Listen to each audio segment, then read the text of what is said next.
gonna be a day. Whoa, there's no waiting for tomorrow. Wait, today's gonna be a day. Whoa, there's no waiting for tomorrow. Wait, today's gonna be a day. Whoa, there's no waiting for tomorrow. I said, wait.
save me.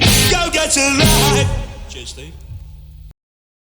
But first, we can join our guests down the line this evening who are at the Molotovs studios waiting to play. Welcome to the show, the Molotovs. Good evening. Good Ahoy. evening.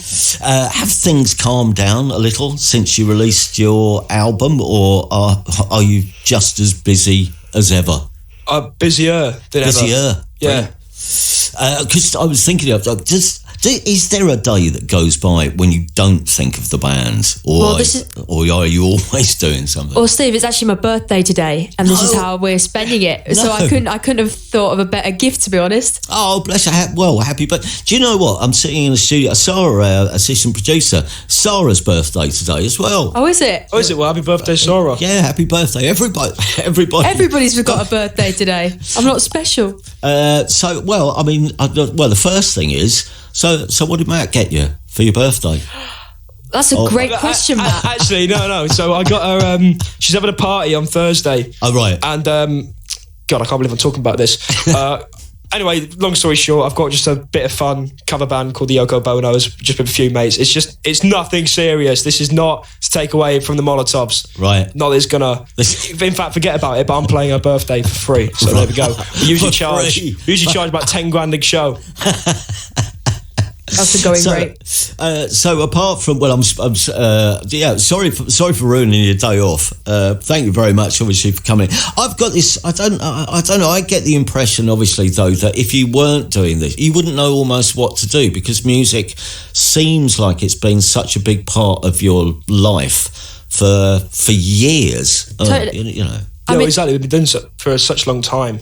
It's like this band's been going on for like 6 years, and we've done over 600 gigs in that time. So we've made a good job of it to not have any days off. But even before that, was music always in the household, in the car? Because I sense you probably picked up. Did you pick up a lot of your, like, the stuff that you were listening to? Did your parents always have music on? Yeah, mostly from my dad. We picked up that sort of taste. Being a British kid. Growing up in the 70s and 80s and things like that, all that we would hear was sort of like Squeezed, Buzzcocks, the Pistols. The Undertones were massive. Stiff Little Fingers, massive. The Kinks, the Jam, Small Faces. That was all sort of what we were listening to. Yeah. Was it a case of you two in the back of the car? Can we listen to something on the radio? No, you'll listen to the first Clash album and like it. Well, yeah, the Clash were big as well, but we didn't really do the radio in our car. No. It was like the car stereo. It was all of like our dad's tracks. Like, we were travelling around a lot. It was CDs first, so you'd have like like Best of the 80s sort of thing, and it'd be like all like the House Martins as well, and I don't know, Duran Duran, like that. Do you know, when it turned out that obviously you form a musical taste, when did it get to the point that you thought, do you know what? We'll do something together. Then we'll play music. I don't know how long it takes you to go from, as I say, kids in the back of the car to thinking, right, let's form a band. Well, lockdown was a kind of blessing for us, because we were in separate bands before, Matt and I, but being siblings, out of necessity, we joined forces. We wouldn't have done otherwise. We would have found other people to play with, but because we were just stuck with each other. So we started busking all around Soho, Camden, Brixton, and we just said yes to every opportunity. So we really just formed the band through our live and getting out there, getting into people's faces. And that's how we got to kind of where we are today, with our next big headline tour coming up in September across the UK. And we're doing like Kentish Town and, bigger venues than we've ever done before. Yeah, that's on the 26th of September, by the way. I've been told I need to plug it, otherwise I'm going to get passively told off and get spanked by my management.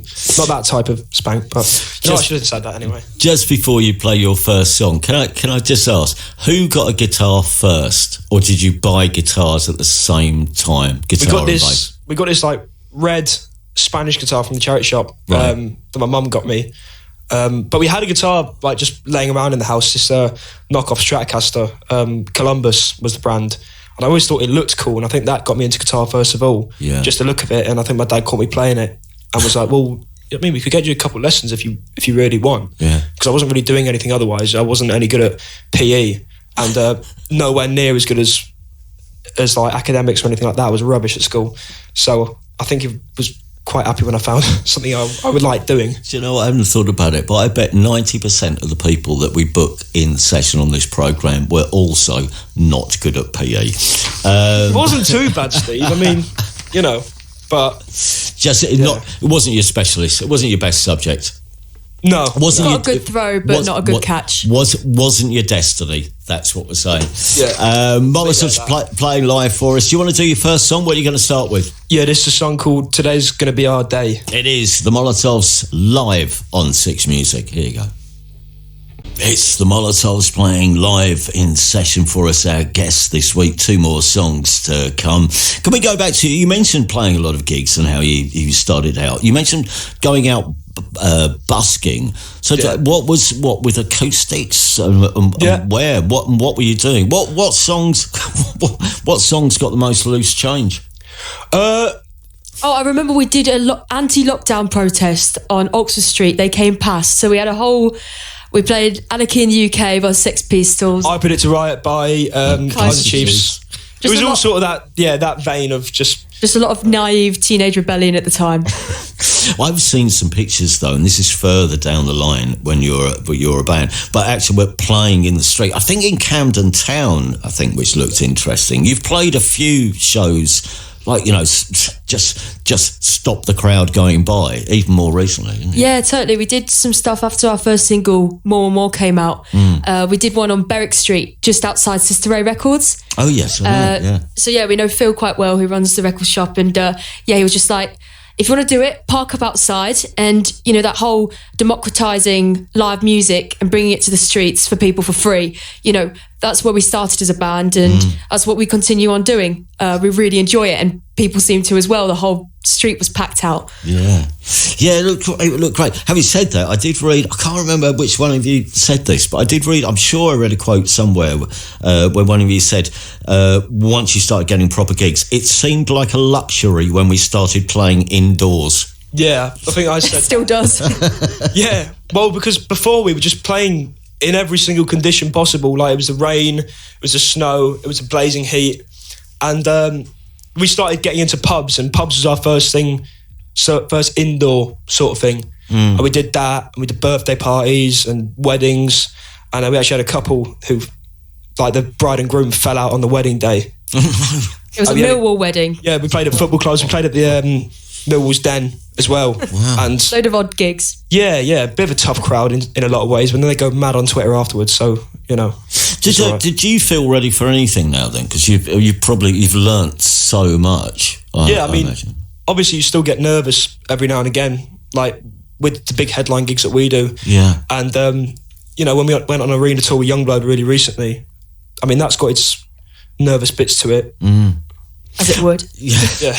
Well, I was going to say, I mean, you've supported a few of the old guard. I mean, you must have played with some of the bands whose records you listened to. I mean, they always say never meet your heroes, but you've met one or two by now, have you? Yeah, totally. I mean, our first kind of gig supporting someone that we, you know, used to listen to, or still listen to, and very much inspired by, was the Libertines at Kentish Town, which we're now going to in September on the 26th. We've also done gigs like supporting Blondie at Cardiff Castle. We supported Iggy Pop and The Damned out in America, Sex Pistols at Royal Albert Hall. So a couple of people have kind of taken a liking to us for some reason or another. Must be strange though, isn't it? You know, just thinking, I used to put your record on. Now I'm in a. We still do. Now I'm in a. But while at the same time you're in a dressing room next door to them. Now we hope that they play our record instead. Yeah. Tell us about the Youngblood story then. Playing with Youngblood. Is it true you bumped into Youngblood in a pub, or you engineered a meeting in a pub? Yeah, to some extent. I mean, a load of like Youngblood fans knew he was going to be at the Hawley Arms in Camden, and got a mate that works there as well. And he said, "Well, Youngblood's going to be in tonight. Do you want to come down?" It was like, "Yeah, go on then. I ain't got anything better to do," and it'd be quite cool. So I went there, and I was stood right across the bar from him because he was serving drinks and things like that. I looked at him. I was about to order a pint, and he just went, "Oh my word, I love your band." And I probably shouldn't have done the accent because I butchered it. But I was like, "Oh, really?" And he brought me around the side of the bar to have a photo. And then he went, "Come up, we have an after party later, like at the top of the pub." Come Much up. to his manager's chagrin. Yeah, exactly. And then offered us the gig right tour there and then, first time meeting him, which just goes to show how mad he is. Yeah. We had a proper couple of night outs with him on the tour as well, which was really good. When you're, obviously those are big, doing shows like that, it's a bigger gig. But as you mentioned earlier on, your next set of dates, they're much bigger. Are you still, because on the way up, you have quite a close relationship with the people who come to the gigs. It's a strange thing when the stages get higher and the audiences get bigger. Does that relationship change in any way? Well, I suppose it does. But not by our design. No. It's just the gigs get bigger and things like that, and there's more people. But I guess how you manage that is by just making an extra effort to talk to them. I mean, loads of my mates I met through the gigs that they were in the crowd and I was on stage, but it doesn't matter. We're still part of the same thing. We're just still loving music, and it's both of our passions. Yeah, and friends and fans haven't been mutually exclusive terms, and we've always our fan club is managed by. Two young guys who came to. I mean, they must have gone to hundreds of gigs now, and that's not an overstatement. They've been at a load of shows. Yeah, big shout out to Alex Kimpton and Matt Fletcher. Go on. Yeah, well done. Can I ask you, just aside from live music for a second, because obviously live is sort of is core to what you're about, but digging into the actual essential sort of ethos of drive of the band, what is it? Because the central spirit, it to me it sounds like a motivating or rallying call for action. Yeah, I guess it's just that power and arrogance of youth, really, that you can do it all by Friday. And we want to, we kind of want to offer a kind of optimistic alternative to guitar music at the moment. I think there's some great bands out there at the moment in the way modern music is conducted. But there's a load of it's quite pessimistic grunge, at the moment. And, we want to offer a kind of antidote in a way and give something, inspires people, gives them agency, gives them hope. And I think that's what a song like Today's Good Day, that's the central message. Yeah, we don't want people to wallow listen to our music, wallow and then end up feeling dour and feeling small, like they can't do anything with themselves. No. I think there's a lot of that at the moment. It's all talking about their pain and everything like that, and it's all good if you can do that, but you've got to turn it into something positive that people can relate to and then do something good with their lives as well. Yeah. I must not to preach, by the way. But. I must say, because it feels in some way, obviously you're talking to a very old man now, but it feels in some way, it has that your album has. There is something of the Jams in the City. When I first heard In the City, I never was there a wake up call for sort of my generation. I don't think than In the City by the Jam, because it said be positive, what you can achieve, and there was an urgency. That's the thing about it. You don't wait around, do it now. Well, exactly. I mean, and Weller was what, like 17, 18 when he released In the City, and I'm the same age, so it's going to have that sort of arrogance of youth and that just urgency that you get when you're young, because I don't know, you don't think there's any more time left. You want to live life at the pedals. Yeah. By the way, if you don't know, the album went to number 3 in the chart, the proper chart, probably unimaginable a couple of years ago. But just before you do another song, did the record label send you a garland of flowers, messages? No, actually, they're standing in the studio at the moment, and I can see them through the window into the control room, and they didn't. But I'm expecting some now, Steve. There you go. Roses. Two more songs from the Molotovs to come. You can run these two together. I won't butt in. What's the next one going to be? It's a song called Geraldine off the LP. There you go. It's the Molotovs live at the Maida Vale Studios. Thank you very much. Molotovs, our guests in session, are playing at the Maida Vale Studios. As we've got a few minutes before the news, I'll just very quickly mention Matt, who's been in touch, saying absolutely great to hear the Molotovs smashing it out of the park, brackets, and then some. Can't wait to catch them in Newcastle in September. You've got a couple of you're doing a couple of festivals, I think. Bearded Theory's coming up. That's what I think the next one. But the tour, then you've got a tour starting in September, and it's they're all upgraded venues. They're bigger venues this time around, aren't they? Yeah, tour and then some more. We should have called it that. I mean, obviously our first single, More, we called that tour, which is obviously genius. But the next one's called Welcome to Erbia. Yeah, a bit more thought about that. Do you get a better form of transport this time around though? No, rather than we're the still in the rusty same. van? We're still in the same splitter van. Oh, I mean, yeah. we're still running it pretty tight. Trying to just keep the money we make. Yeah. Don't you get? I mean, don't you get stiff in those vans though? Yeah, of course you Up do. in a Yeah, van, of course you do. What are you turning up in, Steve? Probably something bigger than ours. Yeah. No, I'm all about if I follow tours around these days. I just a train.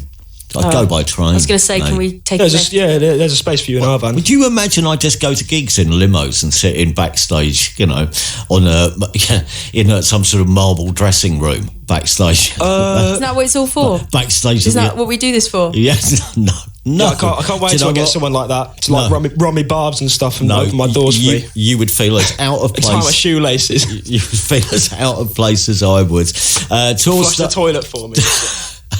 Can't wait. Cardiff Tramshed, Thursday the 3rd of September, the tour opens, and you finish in London. I think you mentioned there's two forums, isn't there? That must be about 4,000 or 5,000 people in total, is it? Yeah, Friday the 25th of September and Saturday the 26th.